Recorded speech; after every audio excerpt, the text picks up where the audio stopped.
When it comes to how consumers use social media to engage with brands, I have a kind of sneaking suspicion that we're reaching a sort of tipping point where brands are going to start kind of kicking back a little bit. I mean, a few years ago, it used to be that if a brand did something very good in terms of customer service on social media, they got loads of credit for it. I think companies like Zappos, I remember they did a few little really nice things to customers, and they got so much positive PR for it. But now people have come to kind of expect this really high level of customer service, and I think we're all becoming quite spoilt, and I'm really guilty of it as well, but you're instantly taking to Twitter to complain about the smallest thing and making a big deal of it, hoping that you get some kind of freebie or some kind of something given back to you. And I think there'll be a few brave brands who are prepared to stick their neck out and actually say, hang on, you're being unreasonable, let's have a serious conversation about this. We had a columnist on wired.co.uk who talked about when is the brand going to deliver the first Prescott punch on social media. And it was this thing where John Prescott punched someone in the face who was being utterly unreasonable. And it didn't actually, in the end, affect his kind of brand reputation that much.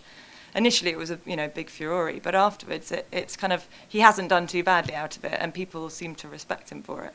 So perhaps a brand can do something like that. So there's a proliferation of these peer-to-peer marketplaces, such as Airbnb or Whipcar, where you trade your flat or your car with someone else, or someone loans it for a while.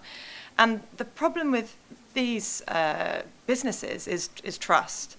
Consumers need to be able to trust someone else at the other end who they've never met to stay in their flat and not trash it. And we've heard some absolute horror stories. So there are going to be a load of companies emerging that will allow you to kind of aggregate all of the different consumer behaviors that you have online to kind of bring together your trustworthiness, I guess. So you might never have used Airbnb before. So for the person renting out their flat, they might not consider you as a viable customer for their flat. But if you've got 500 positive reviews on eBay, there must be some way of kind of bringing that together with maybe your LinkedIn profile and combining them to create a sort of overall trust metric that allows someone else to kind of know that you're a good egg. One of the biggest challenges is the fact that consumers don't really know how much data is out there about them. They might be discovering a few things that they hear on Facebook that they've stored, Facebook stores all the pokes that they've ever had, or for example. But actually, most people don't know where all these different companies are tracking you, from your kind of loyalty card through to your web browsing experience on Amazon. And so, first of all, people will start to get more informed, and then once they are more informed, they're going to have to take that responsibility to look after their own data through these kind of cloud lockers and things like that.